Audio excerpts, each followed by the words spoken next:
हिमाचल पथ परिवहन निगम के कुल्लू और लाहौल स्पीति के पेंशनर ने सरकार के खिलाफ खोला मोर्चा। कुल्लू में दिया धरना, देखे वीडियो।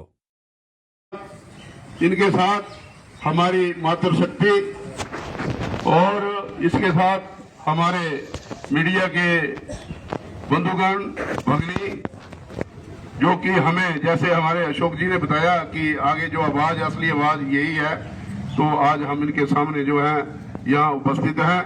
हमारे पास इनका अभिनंदन, धन्यवाद करने के लिए शब्द नहीं है। इनका बहुत बहुत धन्यवाद।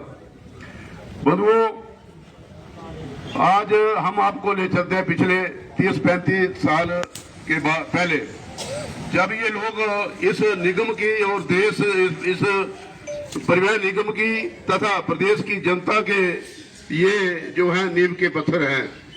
इनके ऊपर ही सारी परिवहन व्यवस्था इन लोगों ने रात दिन सेवा की है।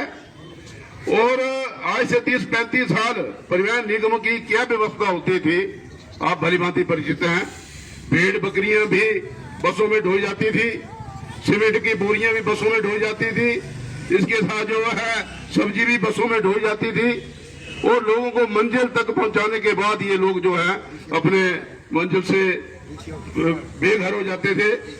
इसी के साथ जो हमारे मातृशक्ति खड़ी है, इन्होंने अपने इस सेवा करते हुए इन्होंने अपने पतियों को खोया है, इन्हें परिजनों को खोया है।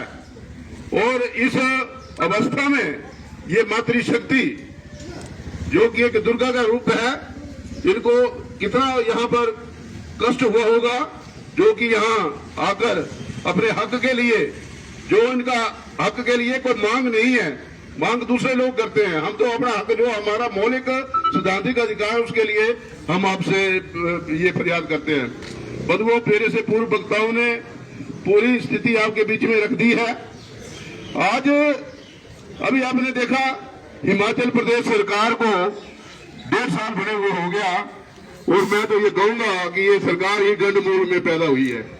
इनको कोई ना कोई रोग लगा ही रहता है। कोई ना कभी इनके कोई एमएलए भाग जाते हैं, कभी मंत्रिमंडल के लिए जो वहां पर माता बच्ची होती है, कभी उपचुनाव होते हैं, लोकसभा का चुनाव होता है। और अब हमने भी देखा कि चलो इनके साथ क्यों शरारत करनी, अपने हक, चलो हमने अपने अरमानों को दुआ कर जो है हमने इनको 1.5 वर्ष का जो है समय दिया।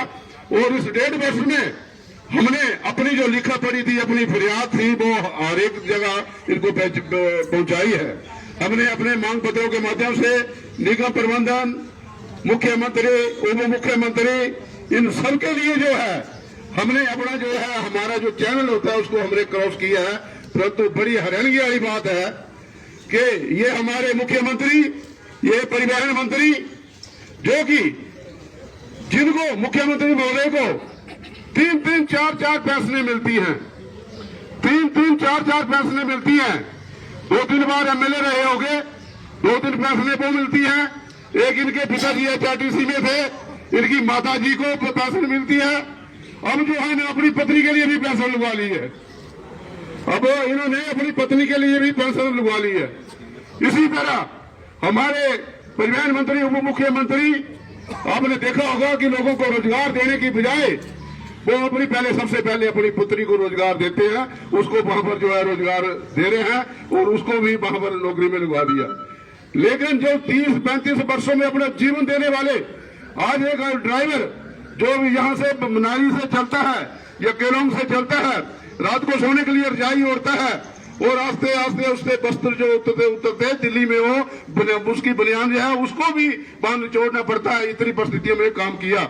हमारे बरशाम के लोग, आप लोग भली भांति जानते होंगे, अगर प्रदेश की जनता सुन रही है, भली भांति जानते होंगे कि बरशाम के लोग जो है भरी कीचड़ में जो लंबे बढ़कर नीचे से जैक लगाते थे और पूरा जो है वहां पर कीचड़ में काम करते थे।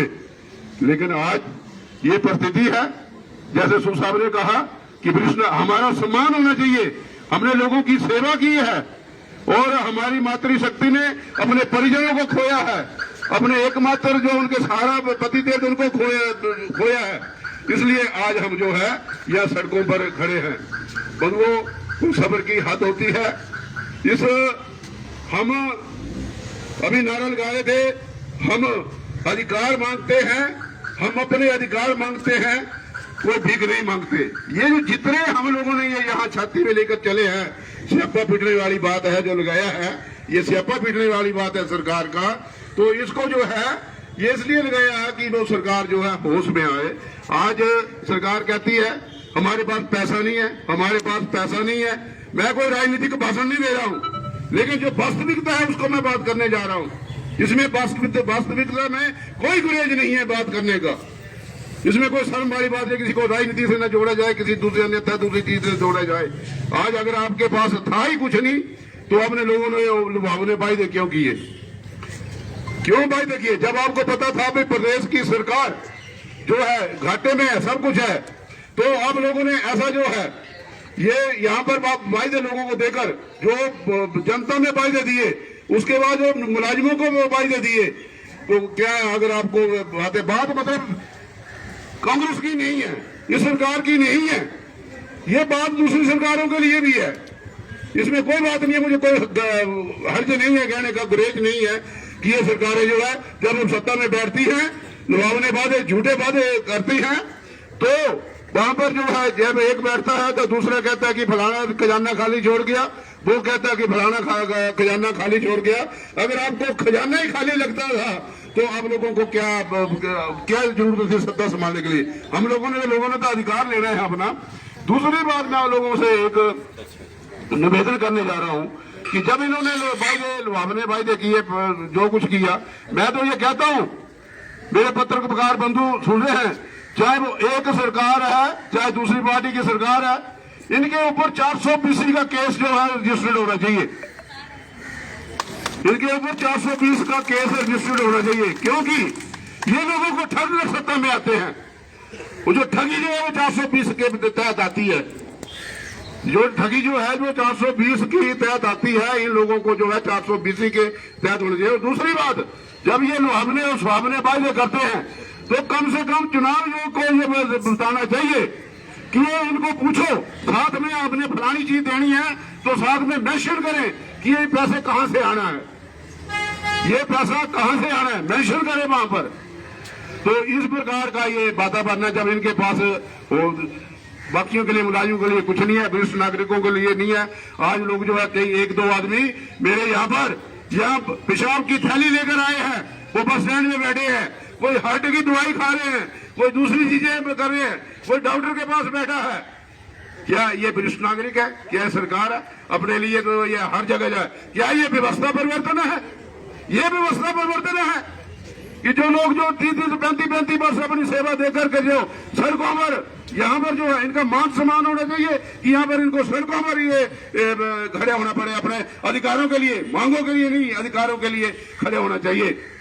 तो इस प्रकार की ये जो व्यवस्था है, ये मैं तो चाहता हूँ ये बड़ी अच्छी व्यवस्था है। इसको व्यवस्था परिवर्तन कहें तो कोई ऐसे कोई बड़ी बात नहीं है।